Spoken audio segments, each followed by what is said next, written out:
शिवराम एक बहुत ही साधारण इंसान था। वह एक छोटे से गांव में रहता था। उसका गांव सुंदर था, लेकिन वहां अवसर बहुत कम थे। शिवराम के पास न तो अपनी जमीन थी और न ही वह स्कूल गया था। उसके परिवार की हालत भी अच्छी नहीं थी। हर दिन उनके लिए एक संघर्ष था। वे बस इतना ही कमा पाते थे कि 2 वक्त की रोटी मिल जाए। शिवराम के मन में बड़े सपने नहीं थे, लेकिन उसके दिल में एक आग थी। वह आग थी मेहनत करने की। वह अपने परिवार को एक बेहतर जीवन देना चाहता था। वह जानता था कि इसके लिए उसे बहुत मेहनत करनी होगी, और वह तैयार था। हर सुबह सूरज उगने से पहले शिवराम जाग जाता था। वह दूसरों के खेतों में काम करने जाता था। वह दिन भर कड़ी धूप में मेहनत करता था। कभी वह फसल काटता तो कभी जमीन जोतता।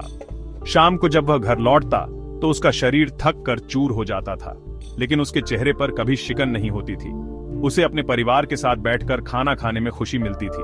उसकी कमाई बहुत कम थी, लेकिन वह कभी हिम्मत नहीं हारता था। वह हमेशा सोचता था कि एक दिन जरूर बदलेगा। उसका यह विश्वास ही उसकी सबसे बड़ी ताकत थी। शिवराम का जीवन रोज एक जैसा था। सुबह उठना, खेतों में काम करना और रात को थक कर सो जाना। उसके पास कोई दूसरा रास्ता नहीं था। गांव में और कोई काम भी तो नहीं था। उसके दोस्त भी उसी की तरह मजदूरी करते थे। वे सब अपनी किस्मत को कोसते थे, लेकिन शिवराम अलग था। वह अपनी किस्मत खुद लिखना चाहता था। वह जानता था कि शिकायत करने से कुछ नहीं होगा, कुछ करने से ही कुछ बदलेगा।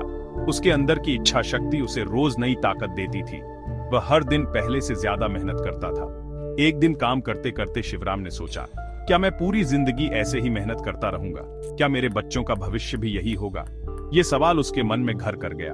उसे लगा कि उसे कुछ और करना चाहिए, कुछ ऐसा जो उसका अपना हो, कुछ ऐसा जिससे वह अपनी किस्मत बदल सके। उस दिन उसने फैसला किया कि वह अब सिर्फ मजदूर बनकर नहीं रहेगा, वह कुछ नया शुरू करेगा। यह फैसला करना आसान नहीं था, लेकिन शिवराम ने ठान लिया था। अब उसे बस एक नए रास्ते की तलाश थी।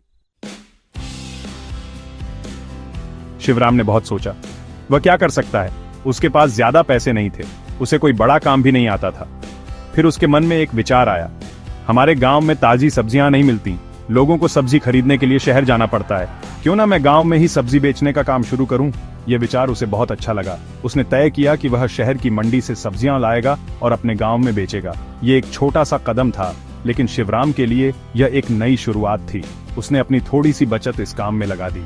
अगले ही दिन शिवराम सुबह सुबह शहर की मंडी गया। उसने वहां से ताजी और अच्छी सब्जियां खरीदी। फिर वह गांव वापस आया और एक छोटी सी जगह पर अपनी दुकान लगा ली। शुरुआत में लोग उसके पास नहीं आए। वे सोचते थे कि यह महंगी सब्जियां बेचेगा, लेकिन शिवराम ने हिम्मत नहीं हारी। वह आवाज लगाकर लोगों को बुलाता था। वह सबसे बहुत प्यार से बात करता था। वह कहता था, आइए, ताजी सब्जियां ले जाइए, शहर जाने की जरूरत नहीं। उसकी मेहनत और लगन देखकर कुछ लोग रुके। उन्होंने उससे सब्जियां खरीदी। शिवराम सिर्फ सब्जियां नहीं बेचता था, वह ईमानदारी भी बेचता था। वह हमेशा सही तौलता था। वह कभी किसी को खराब सब्जी नहीं देता था। अगर कोई सब्जी थोड़ी पुरानी हो जाती तो वह उसे कम दाम में बेच देता था।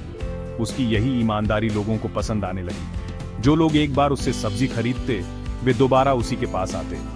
वह ग्राहकों से ऐसे बात करता जैसे वे उसके अपने परिवार के सदस्य हों। वह बच्चों को कभी कभी एक टमाटर या एक मिर्च मुफ्त में दे देता था। उसकी दुकान छोटी थी, लेकिन उसका दिल बहुत बड़ा था।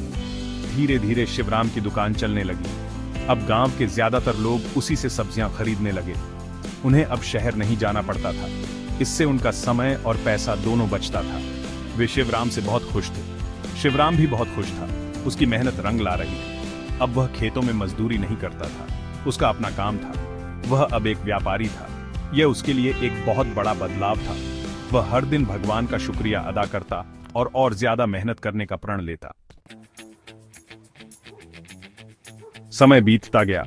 शिवराम का काम बढ़ता गया।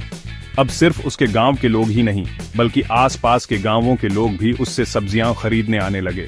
उसकी दुकान पर हमेशा भीड़ रहती थी। शिवराम ने अब एक छोटा सा लड़का काम पर रख लिया था।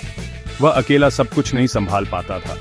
उसकी ईमानदारी और अच्छे व्यवहार की चर्चा दूर दूर तक होने लगी थी। लोग कहते थे, शिवराम की दुकान पर जाओ, वहां तुम्हें अच्छी चीज और अच्छा व्यवहार दोनों मिलेगा।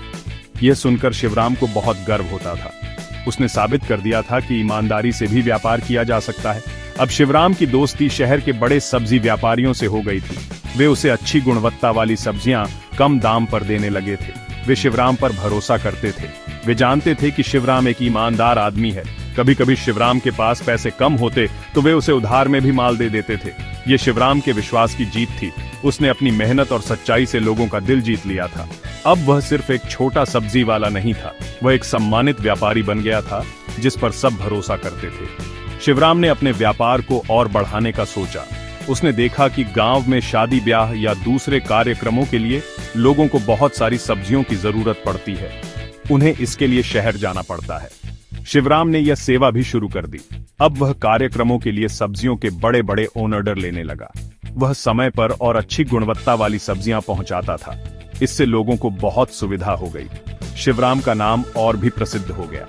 अब वह अपने क्षेत्र का एक जाना माना सब्जी आपूर्तिकर्ता बन चुका था। उसकी आय भी अब पहले से कई गुना ज्यादा हो गई थी। अपने व्यापार को बढ़ाते हुए भी शिवराम कभी अपनी जड़ों को नहीं भूला। वह आज भी उतना ही विनम्र और मेहनती था जितना पहले दिन था। वह आज भी अपनी दुकान पर खुद बैठता था और ग्राहकों से प्यार से बात करता था। उसने अपने परिवार के लिए एक अच्छा घर बनवा लिया था। उसके बच्चे अब अच्छे स्कूल में पढ़ने लगे थे। उसने गांव के कई और जरूरतमंद लोगों को अपने यहाँ काम दिया। वह हमेशा कहता था, मैंने गरीबी देखी है, मैं नहीं चाहता कि कोई और भी वही देखे। उसकी सफलता सिर्फ उसकी नहीं बल्कि पूरे गांव की सफलता बन गई थी। आज शिवराम अपने गांव और आसपास के कई गांवों का सबसे बड़ा और सबसे सम्मानित व्यापारी है। उसकी छोटी सी सब्जी की दुकान अब एक बड़ी दुकान बन चुकी है। उसके पास अब अपनी गाड़ी है जिससे वह शहर से माल लाता है। कई लोग उसके नीचे काम करते हैं। उसका जीवन पूरी तरह से बदल चुका है। वह आदमी जिसके पास कभी कुछ नहीं था, आज सबके लिए एक मिसाल बन गया है। लोग उसकी कहानी सुनाते हैं। वे अपने बच्चों से कहते हैं, शिवराम जैसा बनो, मेहनत करो और ईमानदार रहो। ये शिवराम की सबसे बड़ी कमाई है। शिवराम ने पैसे तो बहुत कमाए, लेकिन उसने इंसानियत नहीं खोई। वह आज भी गांव के हर सुख दुख में शामिल होता है। वह गरीबों की मदद करता है। उसने गांव में एक प्याऊ बनवाया है ताकि किसी को प्यासा न रहना पड़े। वह गांव के स्कूल में भी मदद करता है। उसका मानना है कि शिक्षा बहुत जरूरी है।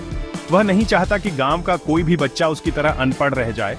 लोग उसे सिर्फ एक व्यापारी नहीं बल्कि अपना नेता मानते हैं। वे हर सलाह के लिए उसके पास आते हैं।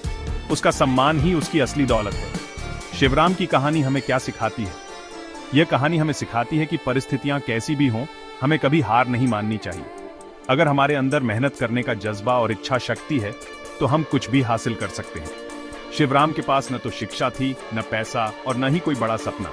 उसके पास सिर्फ मेहनत और ईमानदारी थी, और इन्हीं दो हथियारों से उसने अपनी किस्मत को बदल दिया। उसने यह साबित कर दिया कि सफलता के लिए किसी बड़ी डिग्री या बहुत सारे पैसों की जरूरत नहीं होती। सफलता के लिए एक सच्चे दिल और कड़ी मेहनत की जरूरत होती है। तो देवियों और सज्जनों, जब भी आपको लगे कि जीवन बहुत कठिन है, जब भी आपको लगे कि आपके पास कुछ नहीं है, तो शिवराम की इस कहानी को याद कीजिएगा।